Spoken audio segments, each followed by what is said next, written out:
accusé orgue. Le tribunal de l'orthographe réclame votre présence. Vous ne préféreriez pas que je vous joue un petit air? Non, vous avez des comptes à rendre. Bon, ne me dites pas que j'ai un problème d'orthographe. Bon, il m'arrive de rencontrer des problèmes d'accord. Ça, oui. Mais d'orthographe? Il semble que vous ayez du mal à accorder vos genres. Un apprenti professeur de français a essayé d'expliquer à un étranger si vous étiez masculin ou féminin. Il est devenu prof de gym. Le salaire est le même.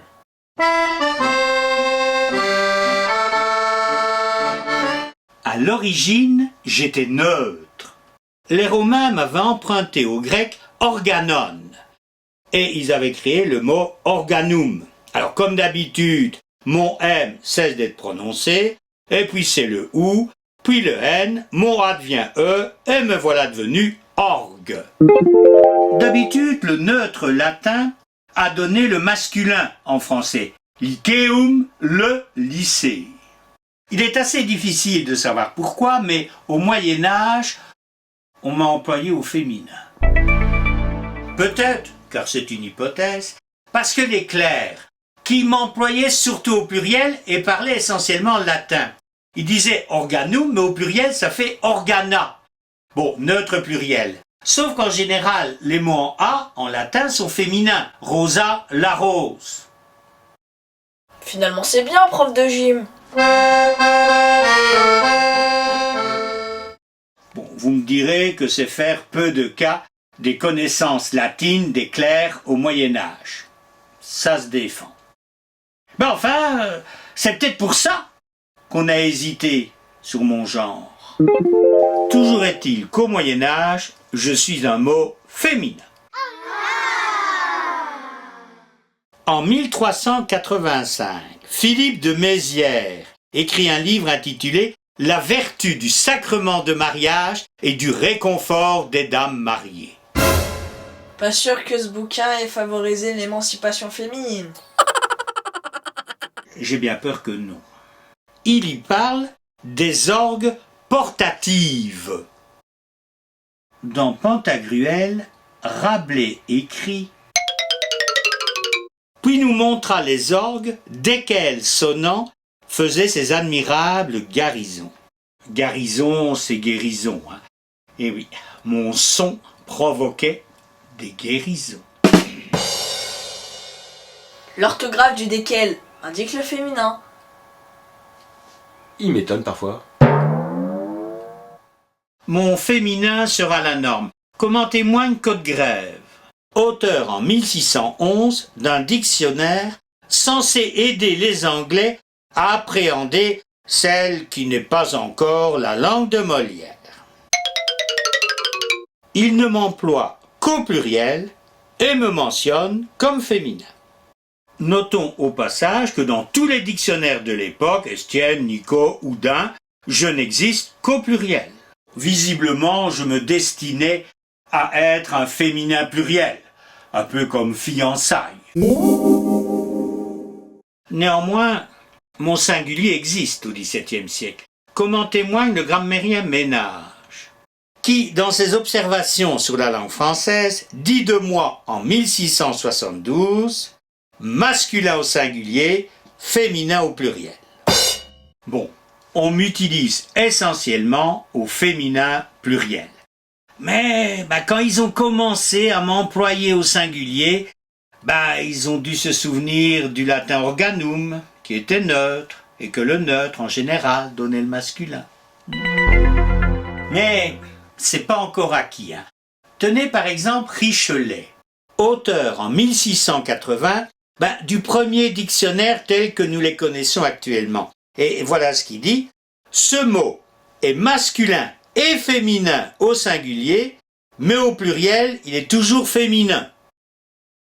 Danet, dans un excellent dictionnaire français-latin, déclare « substantif féminin, autrefois masculin ». Il était peut-être excellent, n'empêche, il se trompe. Autrefois masculin, c'est faux. Le macho de 1385 disait orgue, portati, veut. Oui, mais le truc à Danais, c'était le latin. En plus, il a une excuse. Furetière, en 1690, fait la même erreur. Substantif féminin et autrefois masculin. Mais que va dire l'Académie? Suspense. En 1694, elle me met au féminin. Regardez. Substantif féminin et elle donne comme exemple une bonne orgue. Bien fait. Ménage-la dans le baba. Néanmoins, Richelet n'est pas convaincu. En 1695, dans un livre intitulé « La connaissance des genres français tiré de l'usage et des meilleurs auteurs de la langue », il écrit, concernant orgue, « Il est masculin ou féminin. Un bel orgue, les orgues des grands Augustins de Paris sont beaux, les orgues de Saint-Méry sont bonnes. » Qu'importe. Article 1. L'Académie française a toujours raison. Article 2. Si l'Académie se trompe. Se référer à l'article 1. D'ailleurs, elle maintient sa position. En 1718, je suis un substantif féminin. En 1761, Ferraud lui apporte son soutien dans son dictionnaire grammatical de la langue française. Il écrit « orgue », substantif féminin, vous voyez c'est le S et le F. Il ajoute « quelques-uns le font masculin au singulier contre l'usage ». Ça va pas la faire changer d'avis, hein. En 1762, l'Académie me maintient féminin. En 1767, Panckoucke, qui écrit un immense dictionnaire et qui s'appelle Le Grand Vocabulaire Français.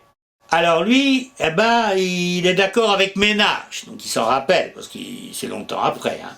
Donc je suis masculin au singulier et féminin au pluriel. Il a le soutien de Trévoux, qui en 1771 écrit son dictionnaire universel français et latin, vulgairement appelé dictionnaire de Trévoux. Alors lui, en ce qui concerne orgue, il partage l'opinion de Ménage et de Panckoucke, mais il met quand même une petite nuance.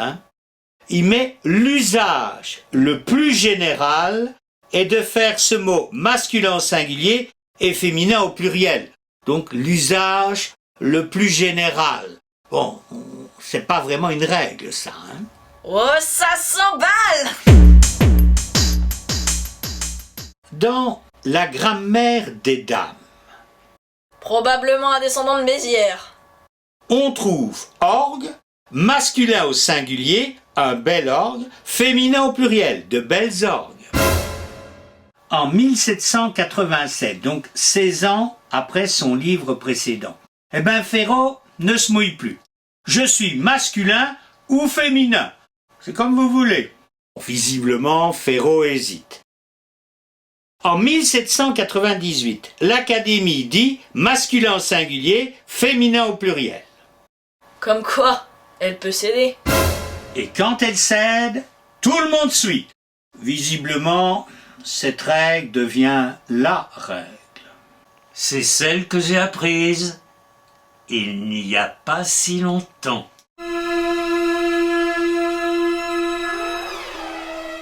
Et ça la rajeunit. Dans un abrégé de grammaire, les frères Becherel émettent une règle qui va plaire aux féministes. On parle de toi? Je plaisantais. Orgue est masculin au singulier et féminin au pluriel, mais pour éviter le contraste bizarre et choquant des deux genres après un d'eux, on lui donne le masculin pour les deux nombres. C'est un des plus beaux orgues que je connaisse. Tout le monde semble d'accord quand, en 1890, l'Académie propose une simplification. Défense de rire. D'autre part, pourquoi ne rendrait-on pas au nom orgue et délice le genre féminin qu'ils avaient dans l'ancien français et qu'ils ont gardé au pluriel? Ils sont têtus quand même. Mais comme tout le monde lui rentre dedans, en 1935, elle revient à la règle que M. Bingo a apprise à l'école, il n'y a pas si longtemps. Bingo, c'est moi. Pourtant, mon papy, il aimait bien que ses orgues soient neufs et pas neuves. Justement, dans le temps, quand on employait orgue au pluriel, on pensait à l'instrument qui se trouve dans pas mal d'églises. Mais aujourd'hui, quand on emploie orgue au pluriel, on pense davantage à un orchestre qui a eu la bonne idée d'engager 2 organistes.